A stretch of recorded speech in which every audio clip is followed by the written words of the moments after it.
በዚህ መሰረት እንግዲህ ይሄ መጽሐፍ የኢትዮጵያ ኦርቶዶክስ ተዋሕዶ ቤተክርስቲያንን የማይወክል የተወገዘ መጽሐፍ መሆኑን ምልዓተ ጉባኤው ወስኗል። ገድለ ዮሐንስ መጥምቀ መለኮት። ስለዚህ እኔም ከነሱ ቀጥዬ ውሳኔን በቀይ እስክሪብቶ አድርጌያለሁኝ። ይማረን ነው ይሳለ ነው ይቀበል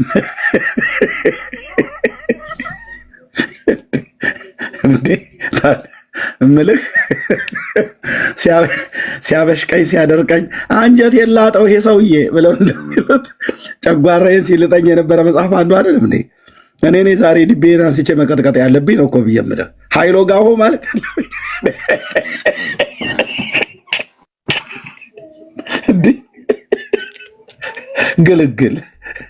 ግልግል መጋቤ ምስጢር አባ ክንፈ ሚካኤል ይባላሉ። የደብረ ሊባኖስ ገዳም መምህር ናቸው።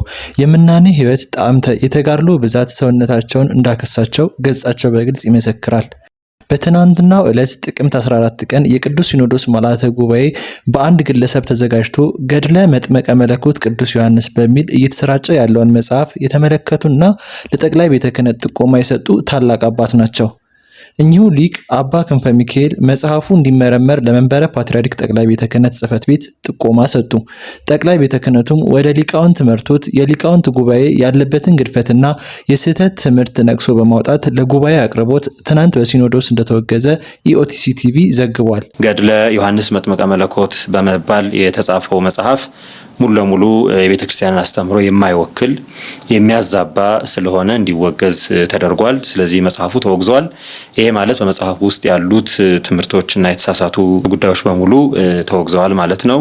በመቀጠልም የሊቃውንት ጉባኤ የጀመረው እንደዚህ መጽሐፍትን የማጣራት የመመርመር ሁኔታን አጠናክሮ እንዲቀጥል ከምስጋና ጋር መመሪያ እንዲደርሰው ተወስኗል።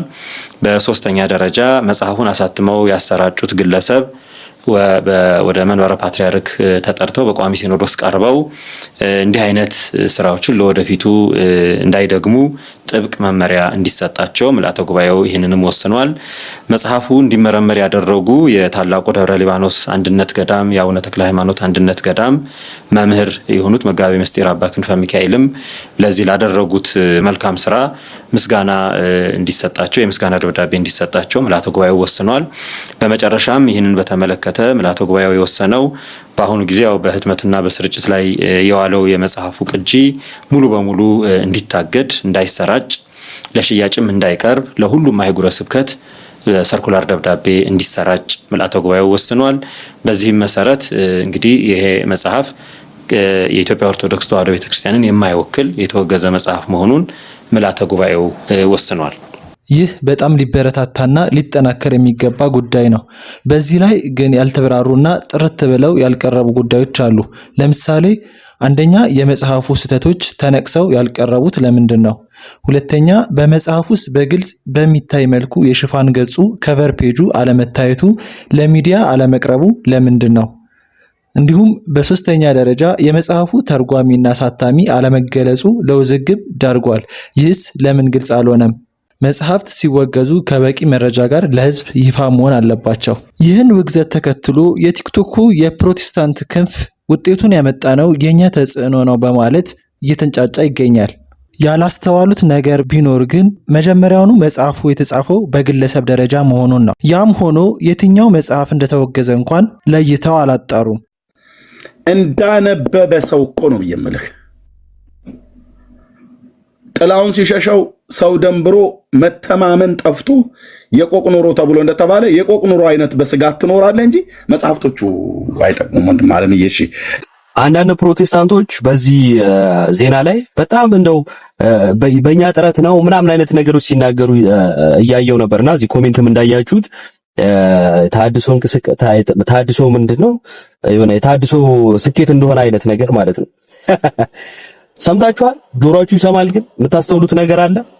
መምህሩ ሲናገሩ ከቤተ ክርስቲያን መሰረታዊ ትምህርት ጋር አብሮ መሄድ ስላልሆነ ወይንም ደግሞ በቤተ ክርስቲያን ትምህርት ተመዝኖ ልክ ስላልሆነ ነው ያሉት። እኛ መመዘኛ ትምህርት አለን ማለት ነው። ስለዚህ አባቶች መዝነው ልክ አይደለም ብለው ያሰቡትን እንደዚህ ሊያስቆሙት ይችላሉ፣ ሊያግዱት ይችላሉ። የተስተካከለውን ከእምነታችን ጋር ማይጋጨውን ነው የምንቀበለው ማለት ነው። እናንተ በምን ሚዛን ነው ትምህርታችሁን የያዛችሁት? እስኪ ድፈሩና በኔ ሚዛን ኢየሱስ ለዓለም አልሞተም የሚለውን አወግዛለሁ ህብረት አላረግም ብላችሁ እስቲ የትኛው የካውንስል ነው ይሄን ሊያወግዝ የሚችለው? እስቲ ይሄንን ውጡና አውሩ። ይሄ ብቻ አይደለም፣ አስቀድመው የተወሰነባቸው ናቸው የሚድኑት የሚለውንም ውጡና ስህተት ነው በሉ፣ ወይም ደግፉና ይሄን የማያምኑትን ስህተት ናቸው በሉ። ጥምቀት ለድህነት የሚሉ መካነ ኢየሱሶችን ስህተት ናቸው ብላችሁ እስቲ አውግዙ፣ ወይንም ደግሞ ጥምቀት ለድህነት አይደለም የሚሉትን ፔንቴኮስታሎችን ስታወግዙ እናያችሁ። ልሳን አጋንንታዊ ነው የሚለውን የካልቪኒዝም ተከታዮች ድምጽ ስህተት ነው ብላችሁ አውግዙ፣ ወይም ደግሞ ልሳን ስህተት ነው የምትሉ ሰዎች ደግሞ ልሳን እናገራለን የሚሉትን ስታወግዙ እናያችሁ። እስቲ ውጡና የጌታ ስጋና ደም እውነተኛ ነው ለኃጢአት ስርየት ነው የሚለው ትምህርት የያዙትን አውግዙ፣ ወይንም ደግሞ ለኃጢአት ስርየት አይደለም የሚለውን አውግዛችሁ ህብረት አናደርግም ስትሉ እናያችሁ። መሰረታዊ ትምህርት አይደለም በሚል እናቻችለው ብላችሁ ልክ እንደ ብሔር ብሔረሰቦች ልዩነታችሁን ውበታችሁ ብላችሁ ስታበቁ እኛ ጋር መጣችሁ ለማውራት የምታረጉት ጥረት አላዋቂነታችሁን የሚያሳየው። ቁጭ ብላችሁ ልዩነታችሁን አውሩ።